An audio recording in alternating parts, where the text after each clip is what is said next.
Hey, I'm Danny. Welcome to my 100 videos in 100 days challenge. Basically, I'm trying to get videos created and posted without getting lost in all the editing. So you're getting a lot more videos in one take, even though I do film them more than once, just for the record. So today I want to talk about, are you poly if you're single? And just to recap, I'm the Kinky Polyatheist from kinkypolyatheist.com, and I dispel shame around sex, relationships, and spirituality. So I think it's really interesting if you're poly and you happen to be dating one person, and just to be clear, poly means you're non-monogamous, you're dating multiple people, you're not exclusive. But what if you are dating one person? If you're poly and you're dating one person, that doesn't make you monogamous by default. And there's a little bit of a misconception around that. Just because I'm dating one person right now doesn't mean that I'm not poly. In fact, even when I'm dating no one, even when I'm single, I'm still poly. Poly is a mindset. It's a mindset of who I am and who I want in my life. And I feel like the easiest way to describe that is to just kind of walk you through some of that mindset for me. Every poly person is going to have, a different list of priorities or different things that they're looking for. But for me, I'm looking to explore relationships without limitations. And that means whoever you and I are, let's be that. So for example, let's say you and I are just really awesome video game friends and we play video games together. And other than that, we have nothing else in common. Great, let's just be that, right? There's no reason for me to try to bend you into more than that, and vice versa.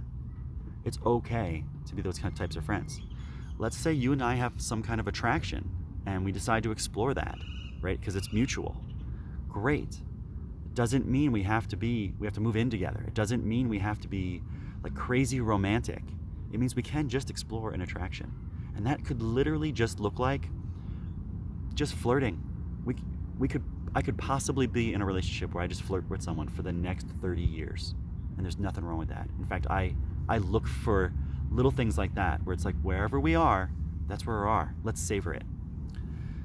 But by being non-monogamous, that means that I'm allowed to do that with everyone. I'm allowed to explore a relationship with everyone and take it as just exactly where it was meant to be, without limitations.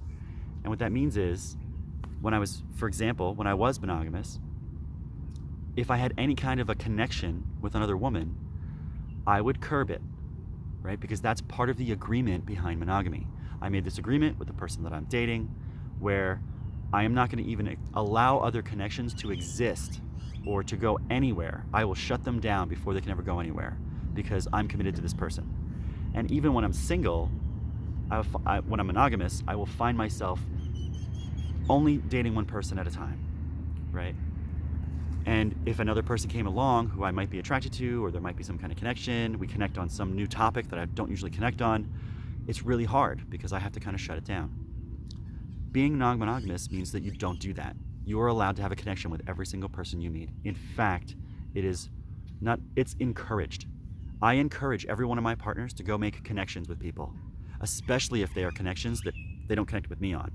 For example, I don't like football. If I happen to be dating a girl who likes football and she's dating some other guy who likes football, I encourage that. I encourage them to go to football games together because I want her to not miss out on life, right? I want her to have every aspect of life if she can. And the things that we overlap on are great, but I'm not the only one, which brings me to the next thing. I'm not looking for the one. And I know that not everybody gets that. I am looking for everyone. I'm looking to make connections with people with who they are, meet them on their level, and not try to change them. And it's very freeing. As soon as I stopped looking for the one, suddenly I just make connections with people for exactly who they are. I accept them for exactly who they are. I never try and change or bend somebody into the one. Let's say you and I connect on 99 out of 100 things. I'm not going to bend you on that last thing. It's okay. We're allowed to connect on 99 out of 100 things. That's our relationship. And I savor it for exactly what it is. Because that one thing, I'm allowed to go and explore that with other people. So it's pretty incredible. let's see. The mindset of non-monogamy, even when I'm single, involves non-ownership. I'm not looking to own anybody, and I'm not looking to be owned. I've said it before, dating me should set you free, and if it doesn't, let's talk, right? It's the opposite of where I was at when I was monogamous. When I was monogamous, there was this whole ownership part of it, like she's mine, I'm hers, right? I've seen T-shirts and things like that that scream ownership, which in many cases also screams codependency. And yeah, I've kind of outgrown it. And once I outgrew that need to be owned, that need to be someone's one and only, suddenly I realized that everyone you meet is an opportunity for an amazing relationship if you just savor it exactly where it's at. I can savor my relationship with the stranger in the checkout line in front of me. It's like, this is our relationship. It's gonna last about 30 seconds, but we can have a good interaction here. And I can remember this 10 years from now, that time I had that amazing interaction with someone in a line at checkout, right? And it doesn't need to be anything more than that. So yeah, that's some of the basic things there. Another thing that when I'm single and poly, I may or may not be looking for a nesting partner.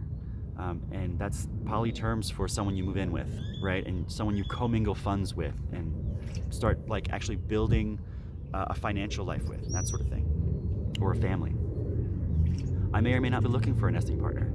When you're looking for the one, you're always looking for a nesting partner. It's very freeing to not be doing that. It's very freeing to not be looking for the one and understanding that every person you meet them on the level that you connect on, and that's it. You don't push it for anything more. And then suddenly, life gets so easy. Everyone you meet's an opportunity, even when you're single. So just to recap on that, I just want to say, when you're poly even though you're single. And if you're dating one person and that person happens to be monogamous, it doesn't make you monogamous. You're still poly because poly is a mindset, the same way monogamy is a mindset. I'll talk to you guys tomorrow.